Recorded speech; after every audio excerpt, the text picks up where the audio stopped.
नमस्ते साथियों, कैसे हैं आप लोग। आशा करता हूं कि आप लोग ठीक तरह से होंगे और अपना अध्ययन ठीक तरह से कर रहे होंगे। भारतीय इतिहास की यात्रा का यह 63वां व्याख्यान है। इसके अंतर्गत हम बात करेंगे बहुत ही महान समाज सुधारक एवं शिक्षक सर सैयद अहमद खान के बारे में। इनके विचार थे, यदि आप शिक्षा व कला की ओर ध्यान नहीं दे रहे हैं तो आप अपने लिए एक गरीबी की स्थिति में ढकेल रहे हैं। सीधी सी बात है, यदि आप विश्व के साथ, आधुनिक विश्व के साथ नहीं जुड़ रहे हैं तो आप अपना विकास नहीं कर पाएंगे। इस प्रकार के विचार रखने वाले सर सैयद अहमद खान के बारे में हम आज का व्याख्यान प्रारंभ करते हैं। आइए देखते हैं इनके बारे में।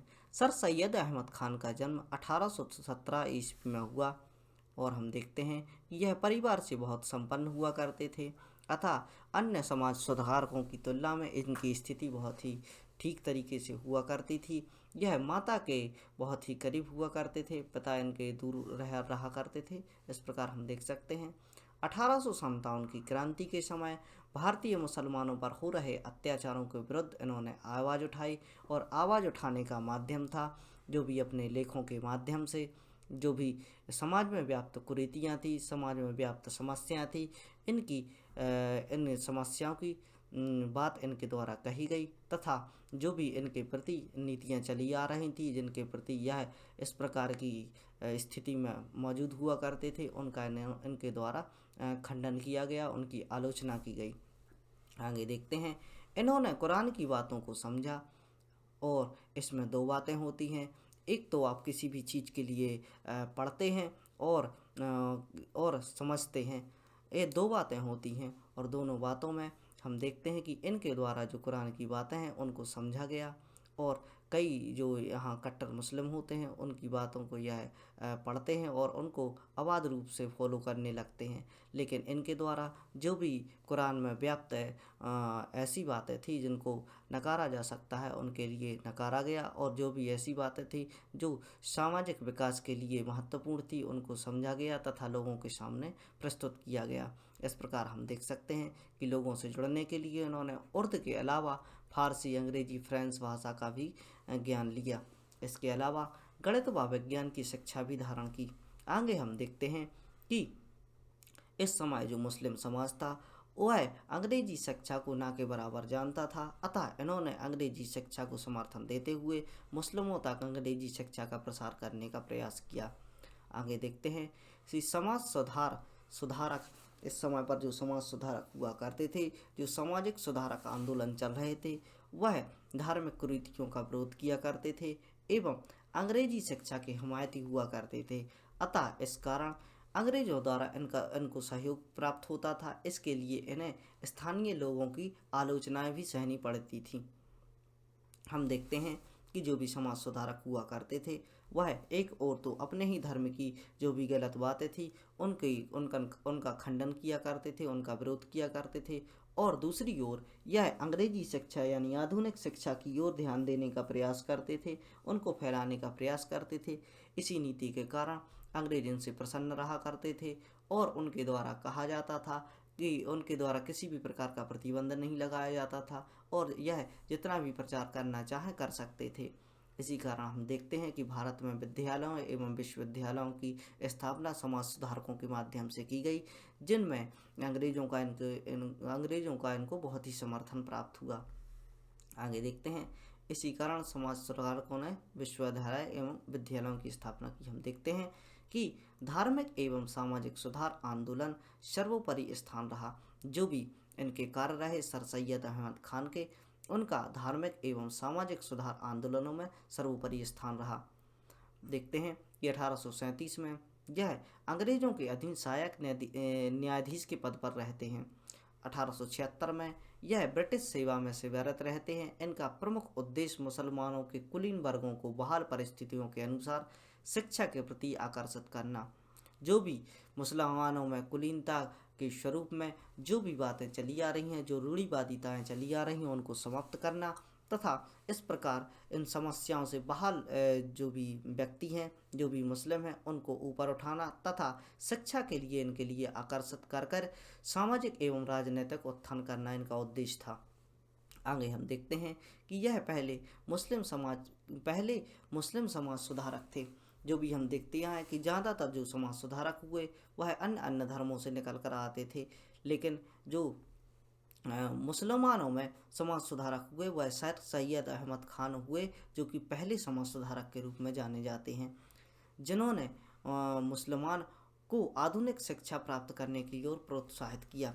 और हम देखते हैं कि 1857 ईस्वी का समय होता है जब यह बगावत हिंद नामक पुस्तक लिखते हैं।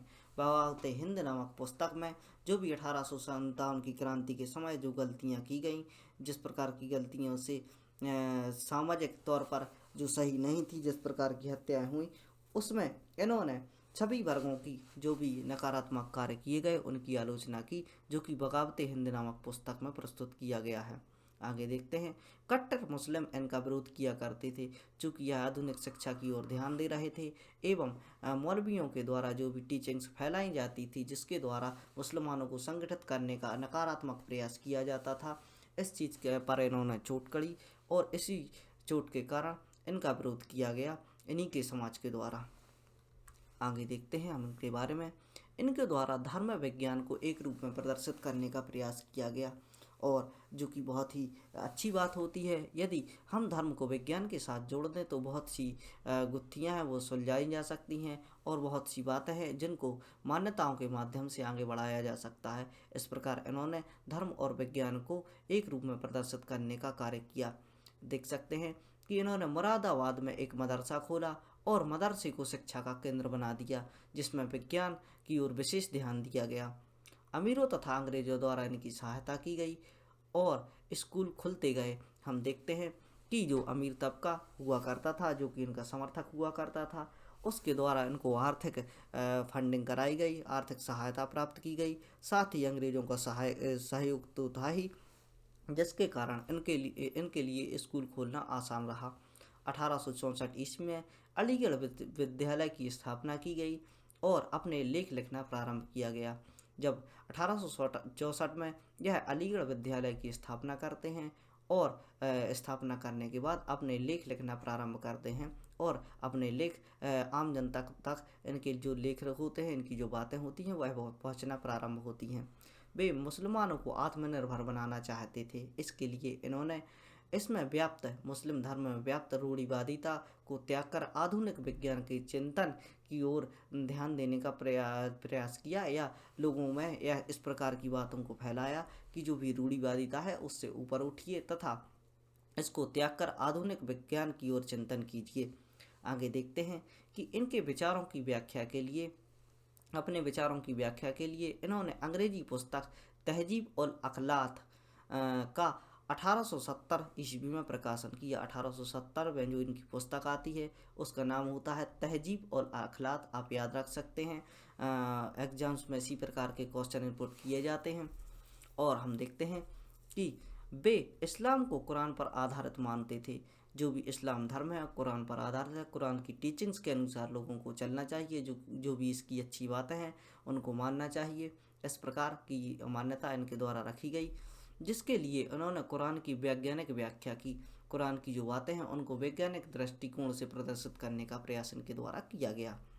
इन्होंने इस्लाम में व्याप्त बुराइयों की निंदा की। जो भी इस्लाम में व्याप्त बुराइयां हैं उनकी निंदा की और उन्हें दूर करने का प्रयास भी किया। इन्होंने बहुविवाह, तलाक आदि की खिलाफत की तथा स्त्री शिक्षा का समर्थन किया।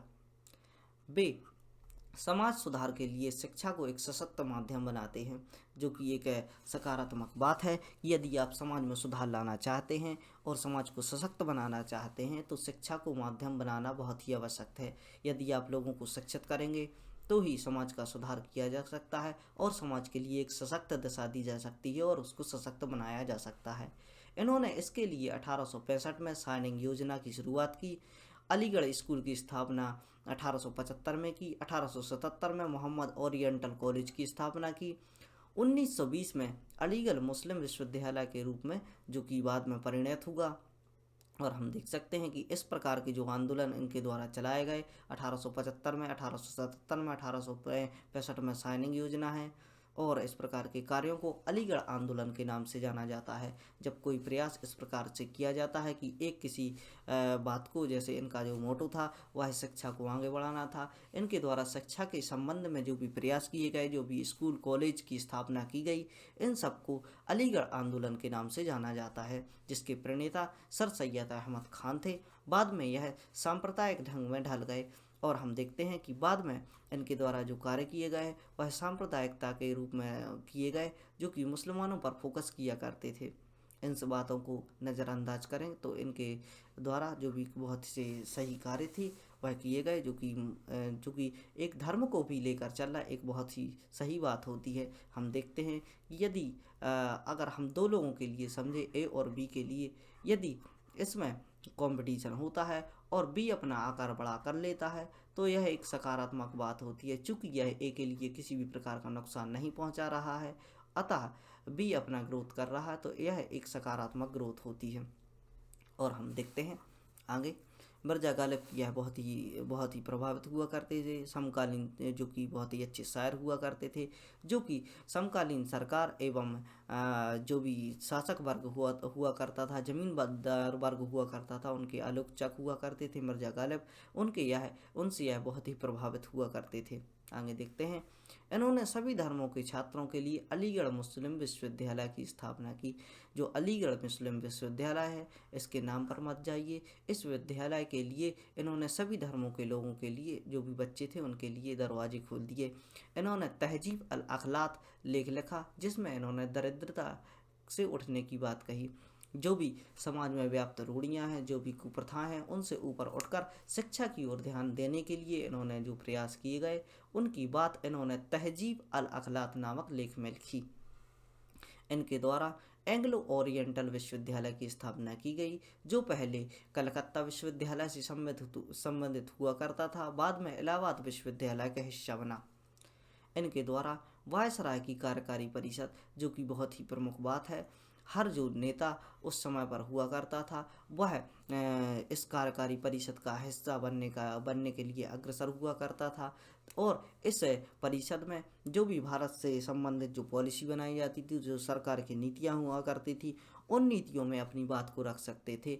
और हम देखते हैं कि इनकी योग्यता को देखते हुए भारत की जो कार्यकारी परिषद थी, जो कि ब्रिटिश सरकार की जो कार्यकारी परिषद हुआ करती थी भारत में के उपनिवेश के समय, उसमें इनको चुना जाता है, और यह शिक्षा विभाग में अपनी मांग रखते हैं और ज़्यादा से ज़्यादा विश्वविद्यालय को भारत में खोले जाने की बात करते हैं। 1886 में अलीगढ़ में all India Mohammad education conference, जो कि शिक्षा के लिए ऑर्गेनाइज कराई गई थी, वह इनके द्वारा ऑर्गेनाइज कराई जाती है। आप याद रख सकते हैं, पेपर में क्वेश्चन इसी प्रकार के पूछे जाते हैं कि all India Mohammad educational conference कब जारी कराई गई, वह किसके द्वारा कराई गई, तो वह किया गया था कार्य सर सैयद अहमद खान के द्वारा। 1886 ईस्वी का समय था और यह शिक्षा के पर्पज से यह ऑर्गेनाइज कराई गई थी। 1883 ईस्वी में एक फंड बनाया गया, जिसमें मुसलमानों के लिए सिविल सेवा की परीक्षा की तैयारी करने के लिए कार्य किया गया। 1858 ईस्वी का समय होता है जब इनका देहांत हो जाता है, और इनका जो शरीर है वो, उसके लिए मोहम्मद अलीगढ़ विश्वविद्यालय का जो कैंपस है उसमें एक मस्जिद है, वहाँ पर दफना दिया जाता है। आशा करता हूँ कि यह छोटे छोटे से प्रयास आपको समझ आ रहे होंगे और आप अच्छी तरीके से अपना अध्ययन कर रहे होंगे। और यदि आपको यह जानकारी अच्छी लगती है, सहज लगती है, जो कि छात्रों के लिए विशेष रूप से महत्वपूर्ण है, और इस प्रकार के छात्रों की आप सहायता करना चाहते हैं जिनके पास यह जानकारी नहीं पहुंच पा रही है, और जो कोचिंग्स है, जो भी विभिन्न प्रकार की इंस्टीट्यूट द्वारा ऑर्गेनाइज कराई जाती है, जो दी जाती है, और जो कि बहुत ही पेड होती है, और इसी प्रकार की जानकारी उसमें दी जाती है। यदि आप इन बातों से सहमत होते हैं तो ऐसे बच्चों तक फैलाने का प्रयास करें। धन्यवाद। पढ़ते रहें, खुश रहें। जय हिंद।